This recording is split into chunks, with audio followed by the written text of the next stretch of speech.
हाँ भाई, प्रकाश के अपवर्तन से संबंधित कुछ घटनाएं चल रही थी, जिसका चौथी घटना के बारे में या चौथा एग्जाम्पल के बारे में बात करेंगे। कांच की पट्टिका द्वारा अपवर्तन। देखो बेटा, मेरे पास एक कांच की कोई पट्टिका है, ग्लास स्लैब है। ये कौन है आपके पास में? ग्लास, कांच की पट्टिका, स्लैब है। ठीक, चलो अब देखो, ये आपके पास में कौन सा माध्यम हो गया? विरल माध्यम हो गया। ये कौन सा माध्यम हो गया? सघन माध्यम हो गया। आपके पास में ये कोई पृष्ठ हो गया, इस पृष्ठ पर मैंने कोई अभिलंब खींच लिया। इस अभिलंब के साथ से कुछ कोण बनाते हुए, थीटा कोण बनाते हुए, या आई आपतन कोण क्या हो गया? I1 आपतन कोण पर कोई प्रकाश की किरण आपतित की जाती है। अब ये प्रकाश की किरण विरल माध्यम से सघन माध्यम में प्रवेश करेगी। एक्चुअली इस प्रकाश की किरण को ऐसे जाना चाहिए था। तो जब ये प्रकाश की किरण विरल माध्यम से सघन माध्यम में प्रवेश करेगी तो ये क्या हो जाएगी? आपके पास में अविलंब की ओर झुक गई। अविलंब की ओर झुक गई तो इस प्रकार जाएगी। एक्चुअली इसको जाना ऐसे चाहिए था, लेकिन गई कैसे? इस प्रकार गई। यहाँ वापिस कोई पृष्ठ मिलेगा, इस पृष्ठ पर। यहाँ देखो, यहाँ सघन माध्यम, यहाँ विरल माध्यम। ये कौन आ गया आपके पास? अविलंब आ गया। आया या नहीं आया?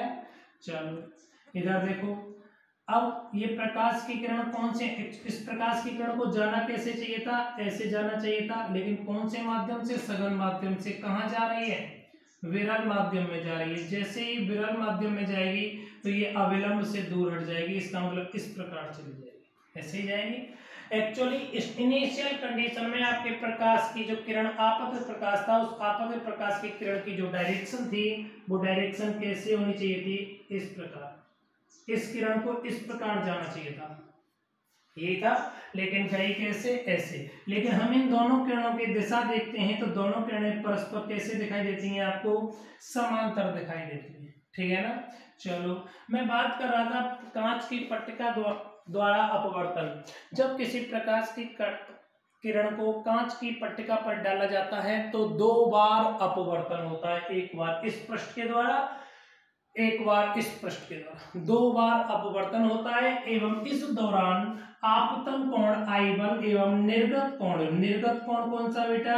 ये वाला निर्गत कोण R2 परस्पर समान प्राप्त होते हैं। कोण ऑफ I1 बराबर कोण ऑफ R2 परस्पर सेम प्राप्त होते हैं।